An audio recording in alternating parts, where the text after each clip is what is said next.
Ce soir, j'aimerais partager un petit thème qui montait à mon esprit. Et mon thème de ce soir, c'est les maladies de l'âme et de l'esprit. Vous savez, dans l'écriture, certaines souffrances ne viennent pas d'un virus ou d'un organe, mais d'un désordre intérieur qui affecte l'âme. Un grand désordre intérieur qui affecte votre âme. Par exemple, les émotions, la volonté, l'intelligence et l'esprit, c'est-à-dire la connexion avec Dieu. La Bible les expose comme des véritables maladies. Il les montre comme des vrais problèmes spirituels qui nécessitent un traitement divin, une approche pour pouvoir pallier vraiment à ce souci. Et parmi ces maladies de l'âme, bien aimés, nous allons les énumérer. Nous avons la maladie du cœur endurci. La maladie du cœur endurci, on va l'expliquer. C'est quoi les symptômes de la maladie du cœur endurci? Une forme d'insensibilité, refus de se repentir, incapacité à pardonner. Ce sont des choses que vous trouverez chez quelqu'un, que vous ne comprenez pas pourquoi il est comme ça, pourquoi il est devenu rigide, pourquoi il a devenu un cœur dur, pourquoi il a maintenant du mal à croire aux autres, pourquoi il a du mal à croire en une femme, par exemple, à croire en un homme. Mais en réalité, bien aimé, cet état n'est pas dû à sa volonté. Il est dû à ce qu'on appelle par une maladie de l'âme. Une multitude de circonstances tristes et tragiques qui l'ont rendu comme ça, qui ont blessé son âme, qui ont froissé son âme, au point qu'il est devenu dur et endurci. C'est-à-dire, ça l'a rendu insensible, avec un grand refus de se repentir, une incapacité à pardonner. J'ai déjà fait des confessions à des sœurs ou à des frères qui, quand c'était l'heure de la confession, lorsqu'il fallait dire « je te pardonne », il avait du mal. J'ai fait une confession avec un bien-aimé qui a fait 2 heures du temps, il n'arrivait pas à dire dans sa bouche « je leur pardonne ». Pourquoi? La haine qu'elle avait, la colère et la frustration, la souffrance dans son âme l'empêchait de pardonner aux autres. Vous savez, dans Zacharie chapitre 7, verset 12, il est écrit « Ils ont rendu leur cœur dur comme le diamant. » Les gens ont endurci leur cœur en vue des circonstances qu'ils rencontraient. Alors, que faire pour remédier ou y remédier à ce genre de situation? Par exemple, vous êtes face à quelqu'un dont son cœur s'est endurci. Il a du mal à vous aimer sincèrement. Il a du mal à vous faire confiance. Il a du mal à vous donner votre place. Alors, bien aimé, le remède, c'est Ézéchiel 36, verset 26. Vous allez demander à Dieu de lui donner un cœur nouveau, un esprit nouveau. Chaque fois que vous priez pour la personne, ou si vous êtes la personne, dites Seigneur, donne-moi un cœur nouveau, un esprit nouveau. Parce que dans cet état, tu ne pourras pas aimer. Tu ne pourras pas apprécier. À chaque fois, tu vas chuter dans le désir ou dans la difficulté d'apprécier ton partenaire, d'apprécier tes proches, d'apprécier ceux qui veulent vraiment t'aimer. Parce que tu passeras plus ton temps à douter des autres. Tu passeras plus ton temps à remettre en cause l'amour, la fidélité des autres.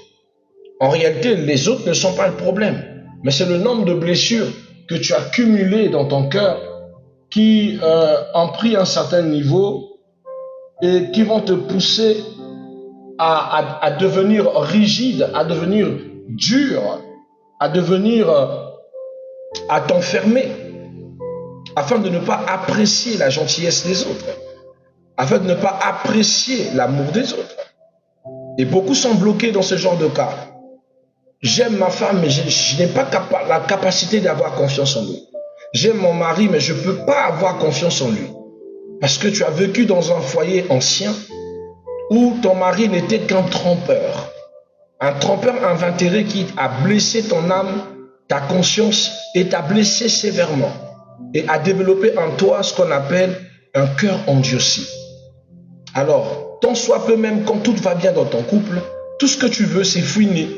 Fouiller dans ses archives, fouiller dans son téléphone, fouiller dans sa vie, essayer de trouver s'il te trompe ou pas. Or, bien aimé, il y a un truc que tu ne sais pas dans le principe spirituel. Ce que tu cherches, tu vas trouver. Quand tu as décidé de chercher une chose, sois-en sûr, tu trouveras la chose. Pas parce qu'elle n'existait pas. Non, pas parce qu'elle existe, mais en réalité, dans la spiritualité, ayant l'intention de la chercher, tu as donné la chance de le trouver. Voilà pourquoi dans la spiritualité, ce que tu cherches, tu vas trouver. Tu cherches la paix, tu auras la paix. Tu cherches le bonheur, tu auras le bonheur. Tu cherches le malheur, tu auras le malheur. Quand quelqu'un prend déjà le temps de commencer à juger son partenaire de faux, même si le partenaire était vrai, les conditions de ta foi négative vont commencer à créer des successions d'événements négatifs qui vont gaspiller ta relation. Parce que tu n'as pas foi en ton partenaire, tu as commencé à lui donner des fausses insinuations qui vont briser son âme et qui vont concrétiser tes peurs. Ainsi, tu comprendras pourquoi la Bible dit « Ce que je crains, c'est ce qui m'arrive ». Voilà pourquoi, bien-aimé, je dis toujours à quelqu'un qui n'est pas guéri mentalement, guéri dans son âme, de ne pas se lancer dans un couple, dans une mise en couple rapide. Il fera plus du mal à son partenaire et plus de tort à son couple. Le couple peut être bien dès le départ, mais le fait que c'est quelqu'un qui a une âme blessée, une âme qui n'a pas guéri, bien aimé, elle deviendra toxique. La deuxième des maladies que nous partageons ce soir, c'est la maladie du découragement profond, ou encore ce qu'on appelle par l'abattement de l'âme. Il y a plein de personnes qui sont dans ce type de maladie qu'on appelle l'abattement de l'âme. C'est quoi le symptôme de l'abattement de l'âme? Dans l'abattement de l'âme, vous trouverez des personnes qui sont enfouies tout le temps dans une tristesse prolongée, un repli sur soi, un sentiment d'échec. À chaque fois, ils ont du mal à voir de bonnes choses dans leur vie. Leur vision est toujours triste.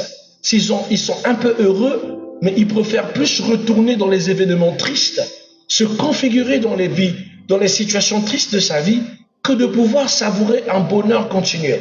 Ils ont du mal à rester dans la joie. Pourquoi? Parce qu'ils sont habitués à vivre dans l'abattement, dans la tristesse, dans les mauvaises nouvelles, dans les perturbations, dans les persécutions. Et c'est comme ça qu'ils préfèrent déjà garder la nature de cette tristesse, de cette souffrance en soi, que de se donner le bonheur d'apprécier les moments de joie, les moments de victoire. Bien aimé, ce n'est pas de bonne chose. Vous devez donner la paix à votre âme. N'oubliez pas, la force de la pensée est de convertir votre pensée en positivisme ou en négativisme.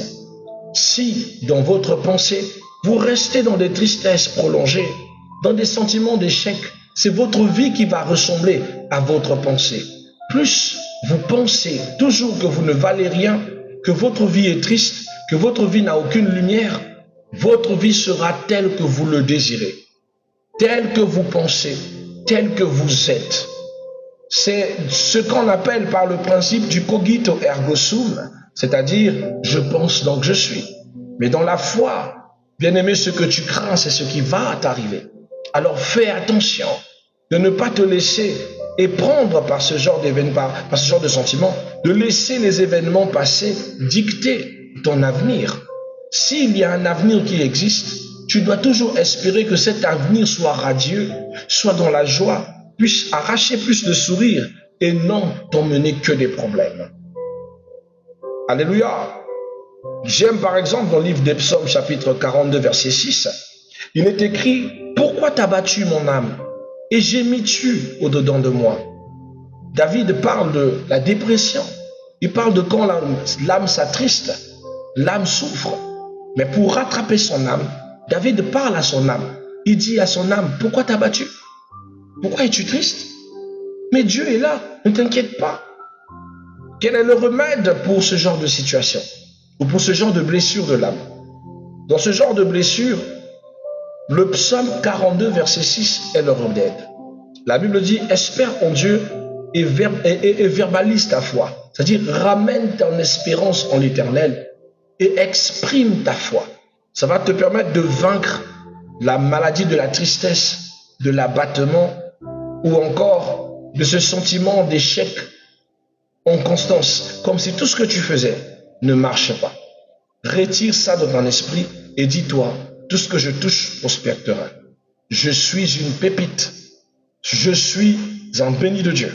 J'emmène la bénédiction partout où je vais. J'emmène la grâce partout où je vais. Malheureusement, bien aimé, j'ai rencontré des sœurs qui se considèrent comme maudites. J'ai vu une sœur qui m'a dit, papa, je ne peux pas faire 3 mois dans une relation. C'est pas le sorcier qui a dit ça, hein, c'est toi qui l'as dit. Tu as professé de ta bouche que tu ne peux pas faire 3 mois dans une relation. Elle m'a dit, non, papa, c'est une constatation. Quand je suis dans une relation, je ne peux pas faire 3 mois. Le problème, c'est que tu es focus sur le nombre de mois que vous devez passer en couple avec un partenaire. Et ta foi est tellement chargée négativement qui fait que après les 3 mois, vous vous brisez. Je veux que tu fasses cet exercice chaque matin. Dis avec moi, tu n'es pas une femme d'une minute. Tu n'es pas une femme de 3 mois. Tu es la femme de la vie. Tu es la femme de la vie. Une femme qui donne la vie. Celui qui te rencontre vit avec toi. Aime ce que tu es. Demeure avec toi. Un jour, il m'a dit, papa, j'ai rencontré quelqu'un qui veut faire chemin avec moi. J'ai dit, répète ces paroles tout le temps. Le matin, à midi, le soir. Tu vas convertir dans ton esprit les peurs et les frustrations ou les blocages spirituels, les blessures qui avaient engendré ton âme, engendré ton esprit. Et tu vas retrouver ta vraie stature. Là où nous parlons, ils ont célébré leur mariage. J'ai envie de te dire ceci. Ce que tu penses est ce que tu deviendras. Quand tu donnes à ton esprit l'espace de négativiser, de rester dans une forme de jugement perpétuel sur ton image, tu le bloques à un développement certain. Voilà pourquoi tu dois éviter que ça ne soit pas l'ennemi, mais toi-même qui a une faible opinion de toi.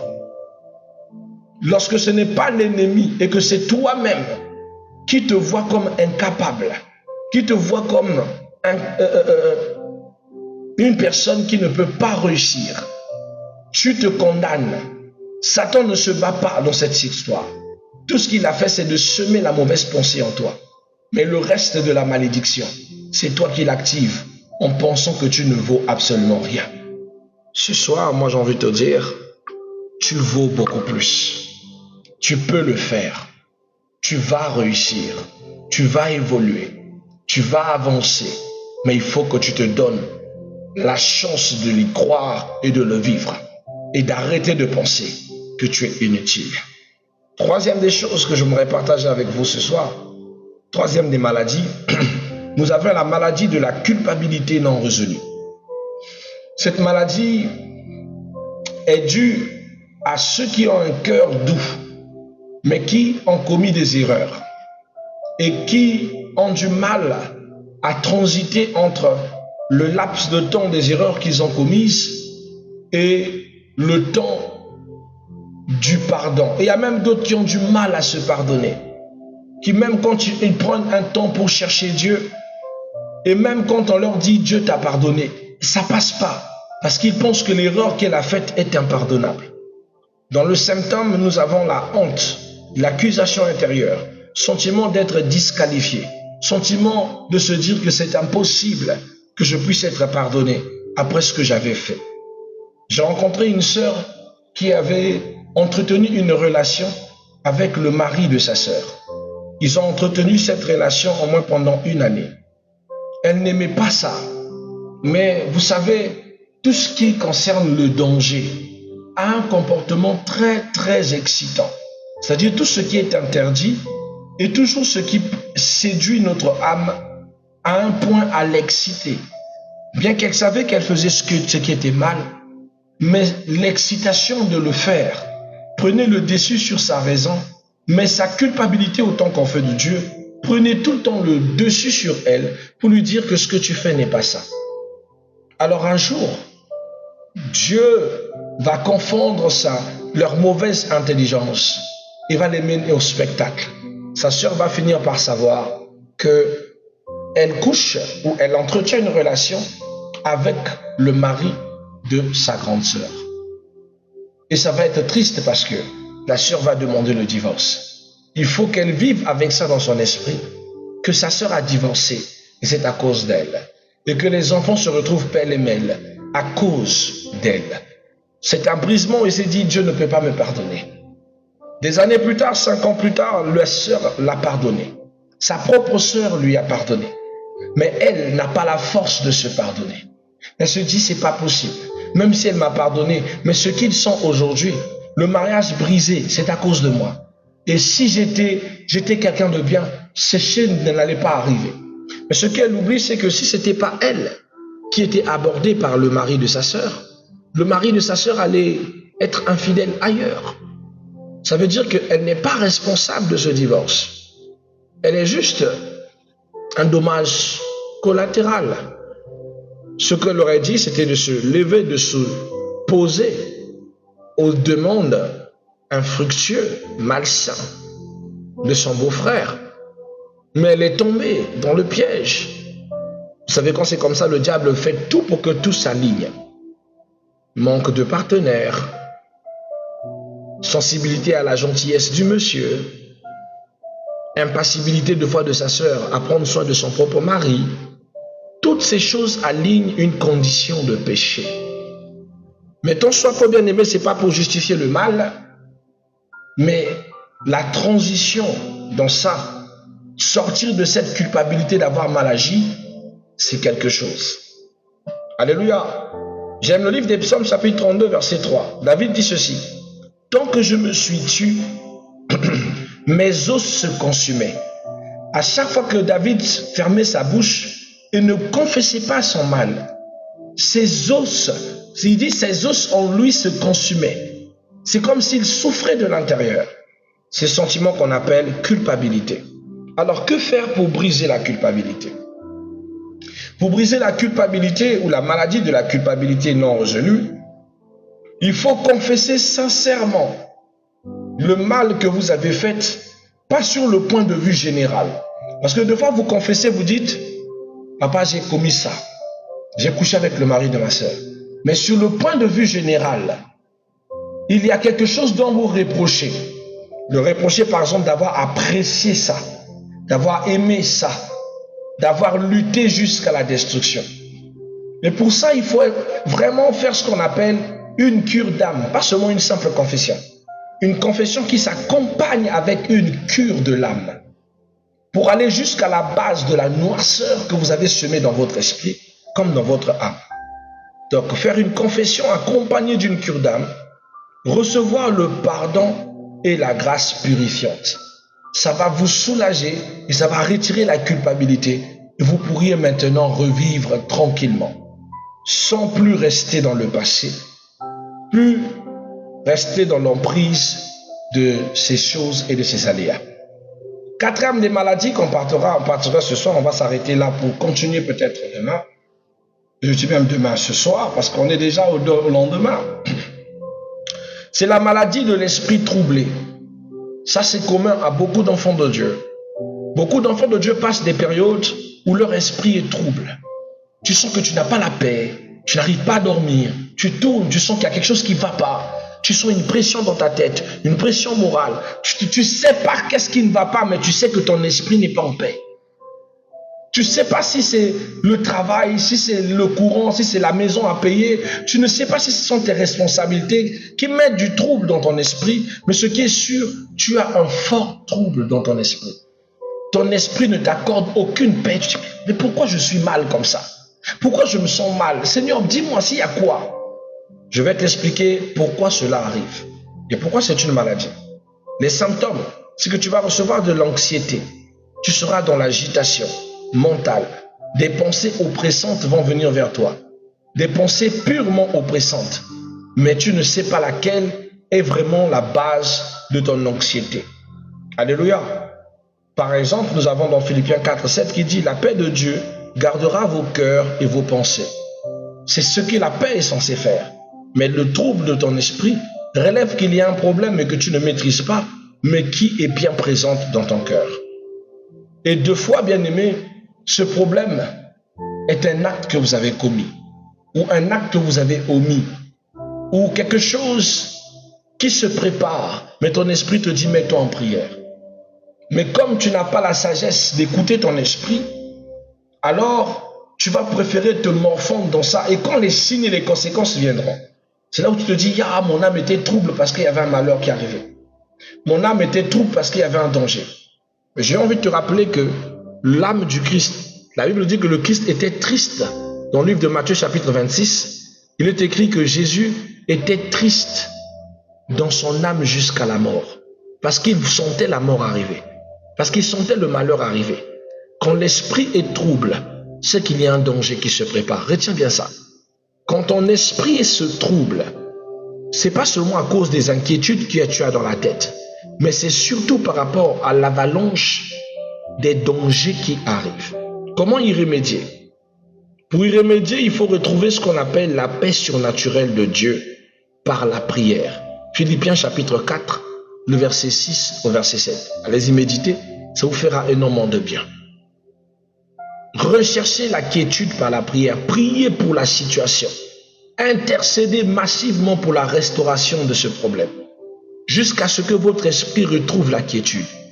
Deux fois, vous n'avez pas le même don que tout le monde. Il y a des certains qui sont prophètes, il y a des certains qui parlent, Dieu leur parle dans le songe. Mais il y a d'autres personnes que Dieu parle en troublant son esprit.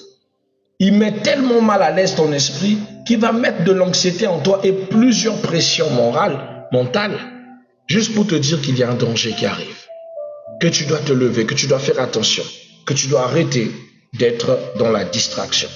Alors bien aimé, pour ce soir, on va s'arrêter là.